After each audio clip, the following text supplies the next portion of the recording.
직류정들 위에 속도 제어 바꾸세요.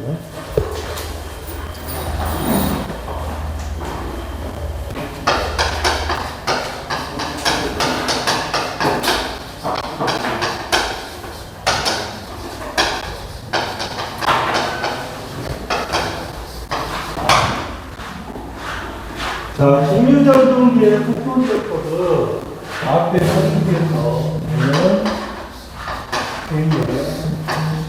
위에 V-IR이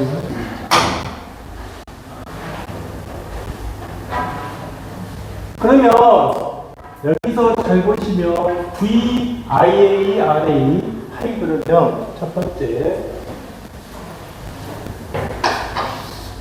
이 V를 제한하는 거 여기에서 전압 데이터 두 번째 여기를 제한하는 거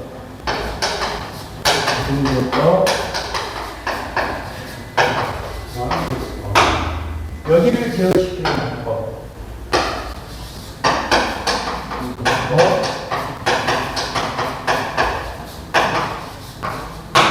그러니까 직류기의 속도 제어하고는 크게 무슨 제어, 전압 제어, 무슨 제어, 저항 제어, 뭐가 있다?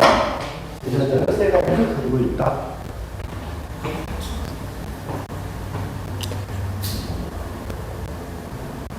자, 그러면 여기서 우리가 잘 보실 것이 뭐냐면 이 전압 제어법을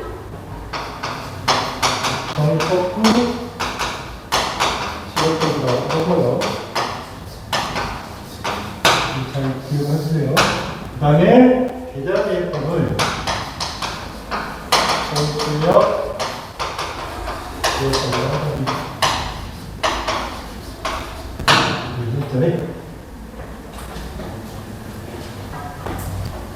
그게 어디가 나왔어요? 페이지 66페이지가 나왔습니다. 여기서 우리가 논하는 방법은 여러분들하고 가장 집중적으로 할 것이 전압제어 방식이에요. 이 전압제어 방식은 효율이 좋고요. 광범위한 속도 제어가 가능해요. 전압제어는 효율이 좋고 광범위한 속도 제어가 가능하다.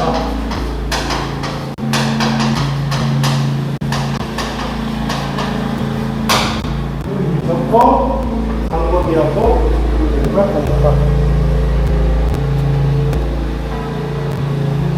여기에 방식이 여러분들 보시면 워드 레너드 방식이 있고 그 다음에 이그너 방식이 있고 그 다음에 직병렬 제어 방식이 있어요. 자, 여기가 첫 번째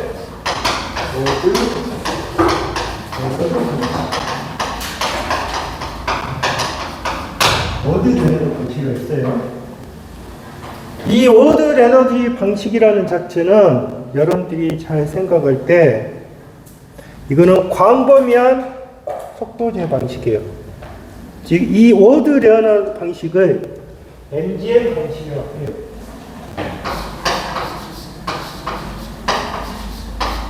그러면 MGM이니까 뭐예요? MGM은 뭐예요? MGM이라고 했으니까 M은 뭐예요? 모터고. 이해했어요? G는 뭐예요? 발전기고. M은 뭐? 모터다 그 말이죠. 그래서 여기는 광범위한 속도 제어가 가능한 방식이에요.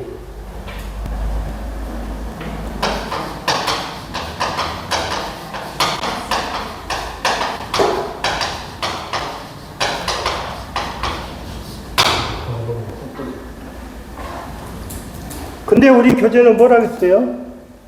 광범위한 속도 제어가 가능하고 또 뭐가 좋다? 효율이 좋다. 그래서 이 오드 레너드 방식은 뭐냐면 주로 쓸 때 소형 부하를 써요. 소형 부하. 소형.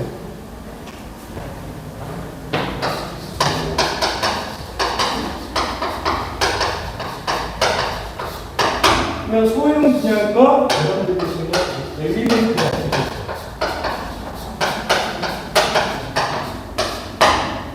그러면 이 오드 레너드 방식은 이 엘리멘트라는 것은 부하 변동이 심하면 안 되죠. 그렇죠. 그래서 이 오드 레너드 방식은 부하 변동이 아니라 심하지 않는 게 있다.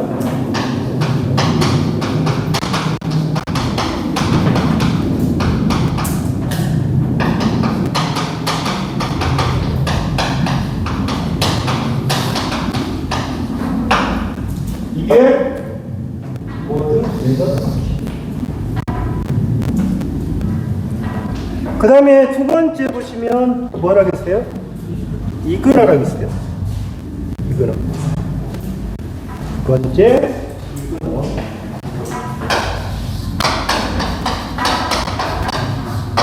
이그라는 뭐냐면, 부하변동이 심한 거죠.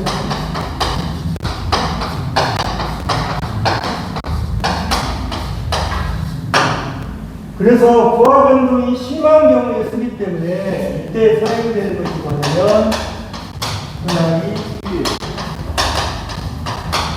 속도를 조절하겠다는 말이죠.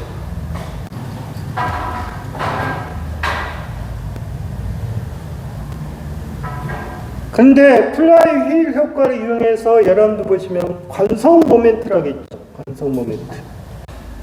관성 모멘트가 뭐예요?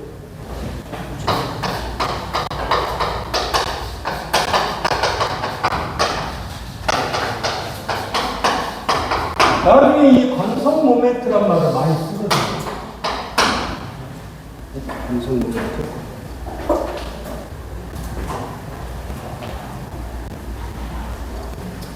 이 관성 모멘트란 말은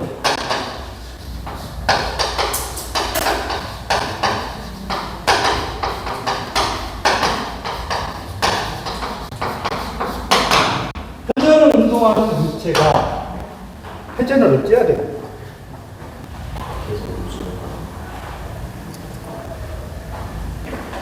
회전 상태를 계속 유지하고 있습니다. 이해하셨어요? 유지하고 있습니다. 이게 관성입니다.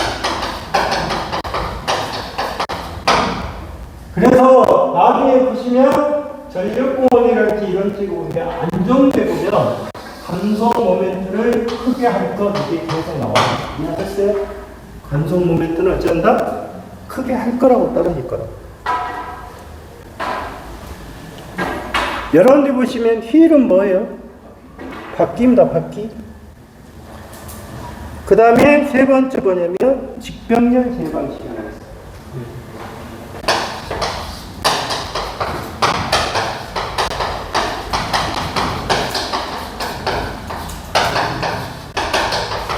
이거는 어디 쓰냐면 직권 변동기. 그래서 직류기의 속도 제어 방식의 첫 번째 여러분들이 알아야 되는 종류, 두 번째 정토크 제어법이 뭐냐, 정출력 제어법이 뭐냐, 세 번째 전압 제어 방식은 효율이 좋고 방법력 속도 제어 방식이다. 여기에는 오드 레너드 방식이 있고 이그너 방식이 있고 뭐가 있다? 직병렬 제어 방식이 있다. 이게 많이 나와요. 그래서 문제 중에 주어질 때 대부분 답은 전압 제어예요. 전압 제어인데 여러분들 보시면 정출력 제어라고 나오면 반드시 뭐다? 이거는 계좌 제어법이다. 그게 직류기의 속도 제어법입니다. 그러면 기출에 이제 보시면 뭐가 돼 있어요? 직류 전동기의 속도 제어 방법이 아닌 거라겠죠. 그럼 뭐다? 계좌, 전압, 주파수 제어법은 없어요. 이해하셨어요? 그 다음에 직병렬 저항 제어법은 뭐요? 아까 어디에 들어가 있다? 전압제 방식에 들어가 있는 거예요. 저항 제어법이라고 있잖아. 그러니까 저항 제어. 그 다음에 세 번째 보시면 직류기의 전동기의 제동 그랬어요. 제동. 그게 제동은 뭐예요? 말대로 멈추는 거죠. 그래서 직류기의 제동은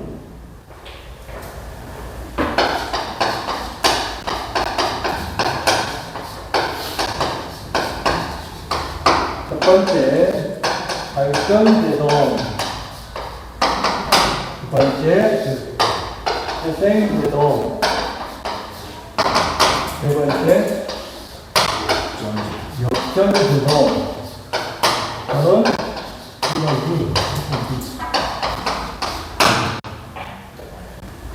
일단 제동의 방법은 세 가지가 있고요. 이 세 가지 중에서 가장 많이 좀 나오는 부분은 이거는 국제동이다.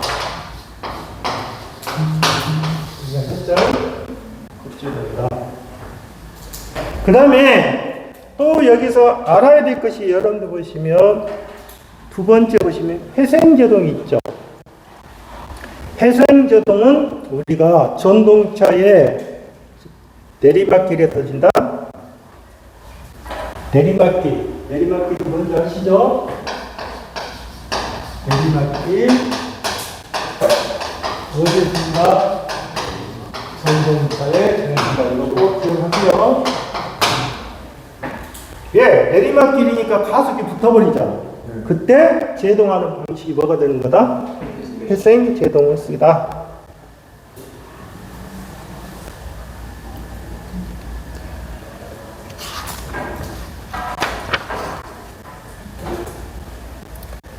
그 다음에 67페이지 보시면 직류기의 선시가 효율. 그래서 먼저 효율부터 할게요. 68페이지를 봐보세요.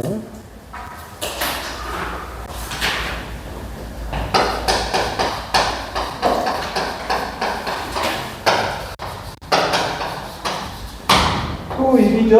효율은 뭐라고 했다? 네타라 합니다. 효율은 네타라 그래. 이 효율은 네타인데 첫 번째 무슨 효율이 있어요? 실측 효율. 실측이란 말은 뭐예요? 실측 효율.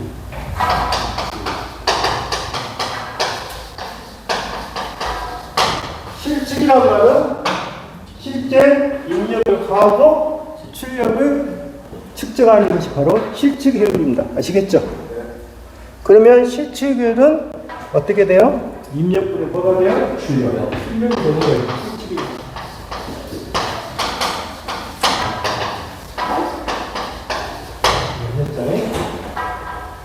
그 다음에 두 번째 보시면 실측 효율 다음에 귀약 효율이라는 거 있어요. 귀약 효율. 귀약.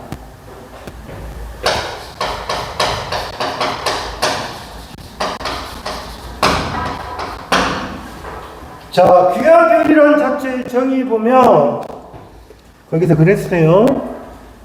전기기기는 한쪽이 기계적인 동력이므로 정확한 기계적인 입력 또는 출력이 측정이 어렵다. 그래서 이 기계적인 동력의 입력 또는 출력과 손실의 관계로 변화에 나타나는 효율을 갖다가 뭐라 한다? 귀약한다. 그럼 이 말이겠죠. 먼저 여기에서 귀약 효율을 정의할 때 원래 효율이 입력분의 출력으로 가면 실측이 됩니다. 그렇죠? 그런데 이걸 측정하기가 곤란하니까 자, 입력이라는 자체는 어떻게 보면 된다? 출력 플러스 손실이까지 돼요. 그 다음에 출력은 입력 빼기 손실이 되더라. 그러니까 이 입력이라는 값을 출력 플러스 손실 이 값으로 배치를 시키겠다. 이 말이다. 그러면 여기서 우리가 태울 때 기하효율이라는 자체가 이 예타가 그러면 발전기도 있을 것이고 변압기도 있을 겁니다.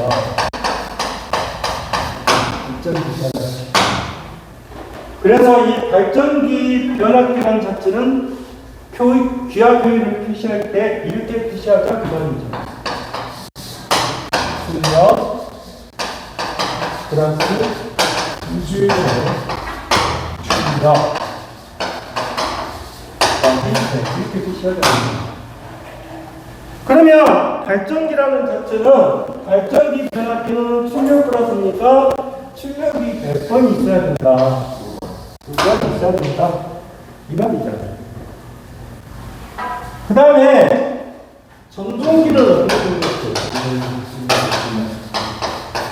전동기는 못한데 이는 입력 그 다음에 입력 획이 뭐가 된다? 정식이다.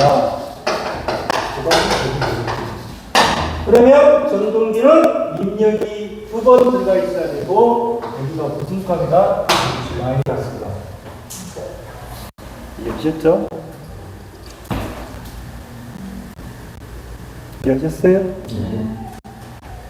자, 그러면 직육의 효율은 실측 효율, 귀학 효율, 그 다음에 발전기하고 전동기인데 이게 많이 물어보겠죠.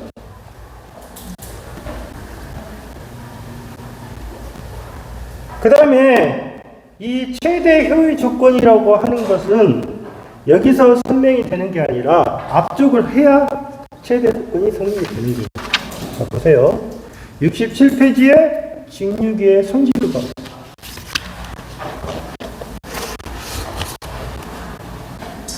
자, 직육의 선시 또는 효율 그랬는데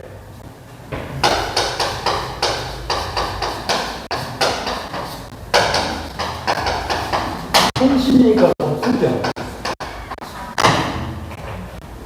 여러분들이 여기서 구분을 잘 해야 될 것이 뭐냐면 지금 철선, 그 다음에 동선, 뭐 표류 보화선, 기계선 이렇게 들어가 있는데 한번 볼게요. 이 직육이라는 자체는 회전기기죠. 이해했어요? 회전기기는 반드시 무슨 선이 생기는 거예요? 풍선이라는 것이 있어요. 이해하셨어요? 그러면 이 회전기는 풍선, 돌잖아요. 그래서 우리가 이 풍선하고 마찰선을 이 두 개를 뭐라고 한다? 기계선이라고 이야기해요. 이해하셨어요? 뭐라고? 풍선하고 마찰선을 갖다 뭐란다? 기계선이라고 한다고요. 그런데 여러분들이 여기서 보면 자, 우리가 선시대란 자체는 첫 번째 고정선이라는 게 있어요. 고정선. 고정선이니까 뭐예요? 고정선이니까 뭐예요? 응? 고정적으로 생기는 선시대예요. 이해하셨어요? 이게 무슨 선이라고 본다? 부부하선이에요. 아시겠어요? 이 의미를 잘 아셔야 된다고. 그 다음에 두 번째 고정선이 있으면 무슨 선이 있을게요? 부하선이 있어요. 알겠어요? 이게 부하선이니까. 그러면 부하선은 뭐예요? 가변선이라고 해요. 가변선.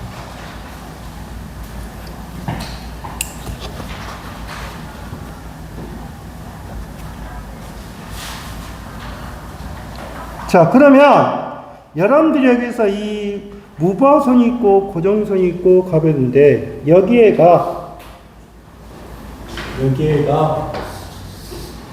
잘 생각을 해서요. 철선이니까 뭐예요? P입니다. 알겠어요? 예. 그 다음에 여기가 뭐가 있다? 기계손이 있는 거예요. 이해했어요? 네. 그러니까 이 철선하고 기계손은 다 뭐로 보는 거다? 고정선으로 보는 거예요. 자, 그러면 이 철선에는 다시 뭐가 있다? 히테리 손실하고 그 다음에 뭐가 있다? 마리손이 있는 거예요. 이해하셨어요? 예. 그러면 기계손에는 뭐가 있어요? 응? 기계손을 우리가 PM이라고 해요. 머신이니까. 머신. 그러면 여기에는 뭐가 있다? 풍선, 마찰선, 그 다음에 베어링손 있는 거예요. 이해하셨습니까? 네? 풍선, 마찰선, 베어링손이 있는 거라고요.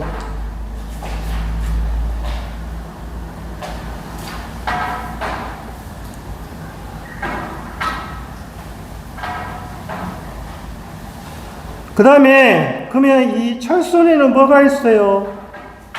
비슷해요. 철선은 pH는 어떻게 돼요? pH는 K에 KH라고 해요. 히텔이 상수니까 F에 주파수죠? BM에 여러분들이 교재는 N이라고 표시가 돼 있죠? 이해하셨어요? 네. 그러면 BM이니까 뭐가 돼요? 최대 자속 밀도잖아요. 이 최대 자속 밀도는 1.6승에서 몇 승까지 쓸 수 있다? 거기서 몇 승까지 쓸 수 있다? 그렇게 했어요. 2.5까지 쓸 수 있다. 그래서 나중에 여러분들이 여기다가 1.6이라고 표시되면 직육이랄지 동기계에서 이야기하는 거고, 요놈을 BM이라는 자체가 2승이라고 보면 변압계에서 이야기하는 거예요. 아시겠어요? 그러면 주파수하고 비례하고 최대 제소 자속 밀도에 몇 승에 비례한다? 1.6승에 비례하더라. 1.6을 저는 집어넣은 거예요. 그래서 이 히테리 선을 감소시키기 위해서 뭐를 집어넣는다? 이 히테리 선을 감소하기 위해서 뭐를 한다? 기소를 낮춰라. 함유해라. 이해했어요? 그 기소 함유량이 3 내지 4% 정도 된다 그 말이에요. 이해하셨죠? 그 다음에 와류선은 뭐예요? 와류선은 맴돌이 전류라고 해요. 그래서 이 에타가 어떻게 돼 있다? P가 K2에 F에 BM에 T에 이렇게 되겠죠? 제곱이라고. 그러면 뭐 어떻게 되는 거예요? 아, 이거 묶으면 되잖아. 아니, 우리 책에는 여기가 제곱 나왔으니 이거 다음번에 묶을 수 있죠. 그러면 뭐 이게 두께야, 두께 제곱에 비례하잖아. 그래서 와류선을 제거하기 위해서 뭐를 시켜라? 증응해라 그 말이죠. 이해하셨습니까? 네.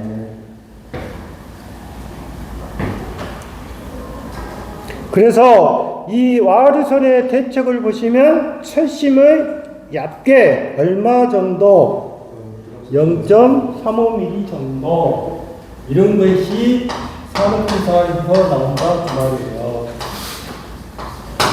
이렇게. 됐죠? 그 다음에 68페이지에 있는데 보시면 동선이라고 했어요. 동선은 코일의 전류가 흘러 도체에서 발생하는 저항선이다. 그러면 코일에 발생하는 저항선인데 이 동선에는 부하선 있죠? 부하선은 뭐가 있다? 동선이 있어요. 이게 무슨 선? 저항선이라고 하고요. 필실하게 해요. 그 다음에 무슨 선? 소유 부하선. 이 표현 보아서는 실제 측정하기가 곤란하다 그 말이죠. 뭐라고 주셨어요? 부하 전류가 흘러 도체 또는 금속 내부에서 발생되는 뭐다? 즉 뭐? 거기다 써놓으세요. 표현 보아서는 무슨 자석? 무설 자석입니다. 이거 써놓으세요. 표현 보아서는 무슨 선? 무설 자석이에요. 물어볼 거예요.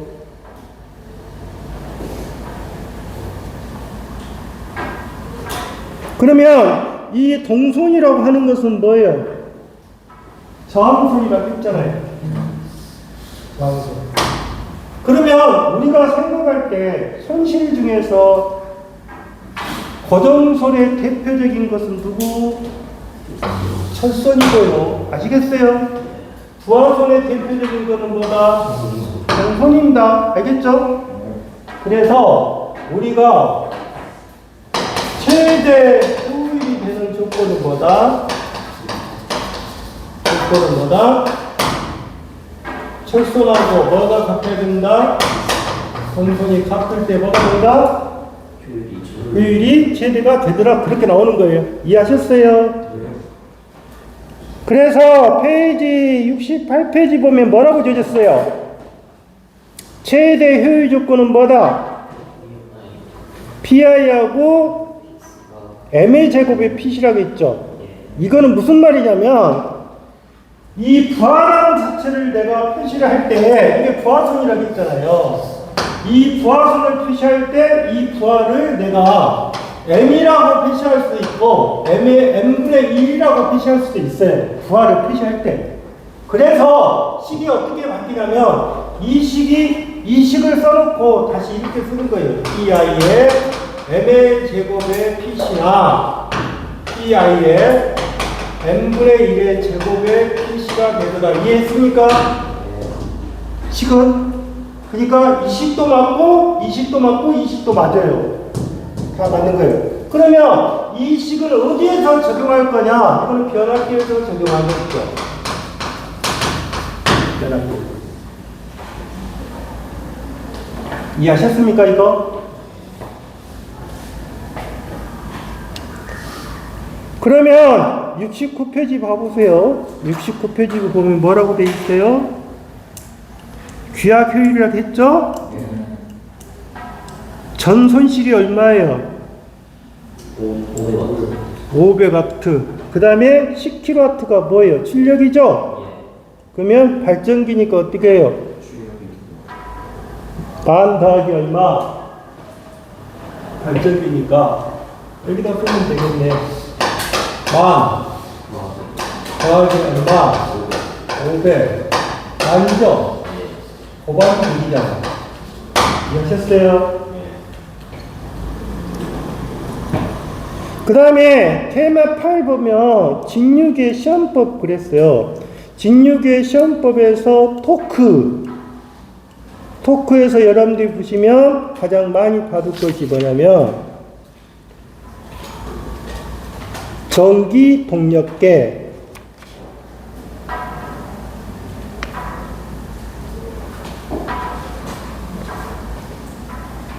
그 다음에 프로니 브레이커, 이거는 중소형 전기 동력계가 가장 많이 나올 거예요. 그 다음에 온도 상승 시험법에서 반환 부하법을 일반적인 방법을 사용해요. 그래서 반환 부하법의 종류가 뭐 있다? 호킨스법, 블론데법, 카프법이 있다. 이것도 잘 출제되는 부분이에요. 반환 부하법의 종류.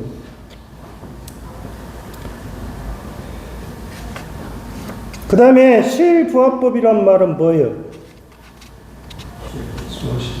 실부하법이라는 것은 전구나 저항 등을 사용해서 실제 부하를 측정하겠다. 온도 상승을 측정했다.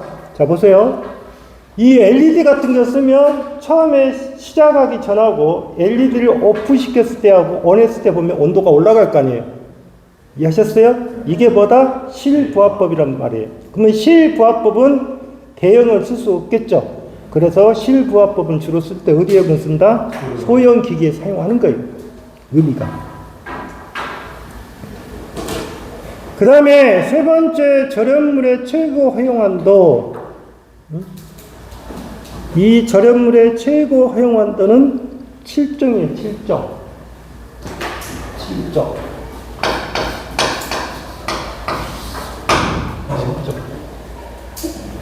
그래서 이 7정인데 숫자가 들어오다 보니까 어려운 거예요. 숫자가 들어오는 거예요.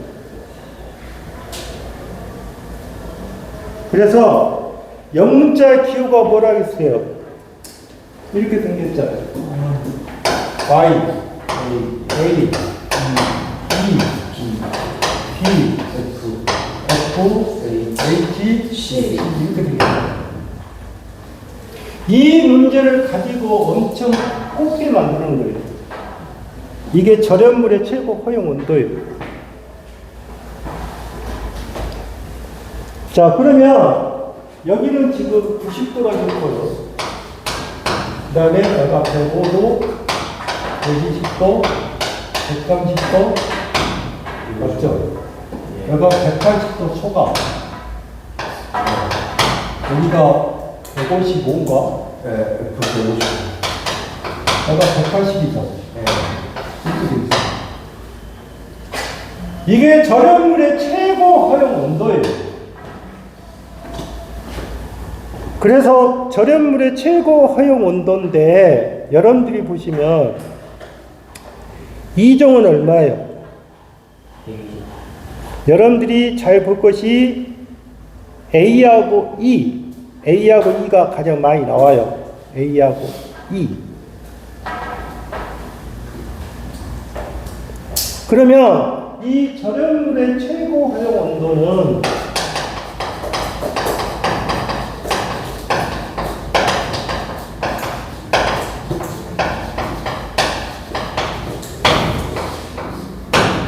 절연물의 최고 허용 온도는 잘 생각을 해 보십시오.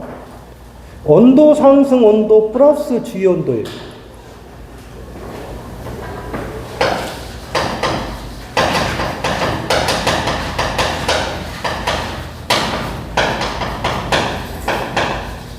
주위 온도를 몇 도씨라면 40도씨입니다. 그럼 여기 한번 볼게요. 이게 절연물의 최고 허용 온도가 얼마예요? 105죠. 그러면 105니까 문제를 푸실 때 주의를 하셔야 돼요. 여기를 얼마를 더한 값이다. 여기를 얼마를 더한 값이다. 40을 더한 값이잖아요. 그럼 여기 볼게요. 여기 130, 여기 120 볼게요. 이게 얼마예요? 120도죠. 그러면 120도 또는 130도 어떻게 돼요? 120도. 여기 x 플러스 얼마가 되는 거예요? 40이죠. 여기도 x 플러스 얼마예요? 40이죠. 그럼 여기는 x가 얼마예요? 90이고 x가 얼마예요? 80이죠. 이게 나올 거예요. 그럼 여기 90이라는 숫자가 나오면 이거는 뭐를 뜻하는 거다? 온도? 상승 온도를 뜻하는 거예요. 문제를 잘 보셔야 돼요. 문제 자체가. 그래서 130이라고 지칭하는 것은 절연물의 뭐다? 최고 허용 온도다.